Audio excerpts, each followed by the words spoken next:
Dude, Anti-Mage carries the fuck out of this game if he plays this hero, man. Yeah, I don't know what you mean. This game is over. Yeah, this game's super easy.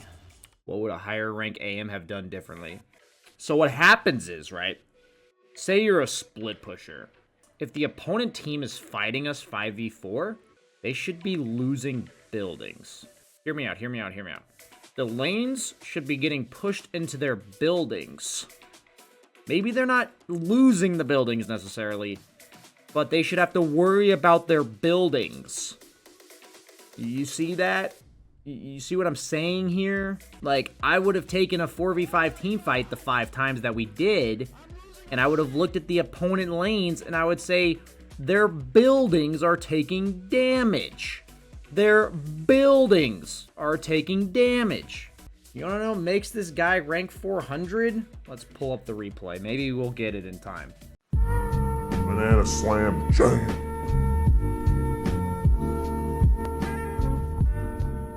It has nothing to do with checking tower damage. Here's the problem, right? The average player's like, okay, BSJ, how much damage to towers did he do? He could have done a ton of damage to towers. And if there's like 3 or 4 points in the game where he should have been hitting a tower and he wasn't, that means he's bad. Like, that's just all there is to it. You don't want to look at the raw numbers. You want to look at the game and say, BSJ, was there a moment in this game, especially mid to early game, where he should have been hitting buildings and he wasn't? Was there a moment in this game? And if the answer is yes, 1 is already really bad. Trust me. Watch my Miracle Jug video from like 4 months ago on YouTube. Watch him. Watch him play Jug in comparison to this Anti-Mage. You see Mag Rubik running like this. What does that say about the opponent's heroes? What does that say about them? That says they're all within this area. Because Mag Rubik would just never run like that, right? They're all in this area. We also see Doom. We literally see Doom. So what should this Anti-Mage do with his farming patterns? Top lane! Top lane! Like, he doesn't have to go there immediately, but he has to work his way to the top lane. Work it to the top lane, right? Now, a fight breaks out. While we're fighting, epic fight going on, 4v5. Top lane, pushed into the tier 1. Top lane is pushed into the tier 1. A free tier 1. A 4-on-5 is going on in the mid lane. Free tier 1. Dominating, I guess.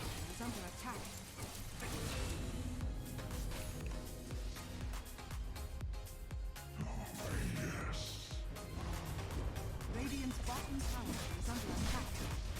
Dire's structures are fortified. Radiant's bottom tower has fallen. Radiant's top tower is under attack.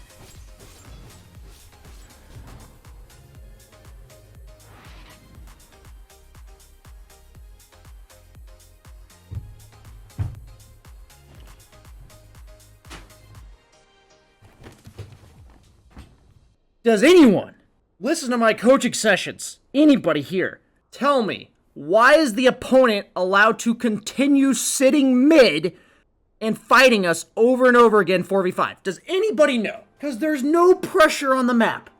Because there's no pressure. Why does this Anti-Mage struggle with the opponent 5-manning us over and over again and he feels like, I can't do anything? Because he's not doing his job. Fuck!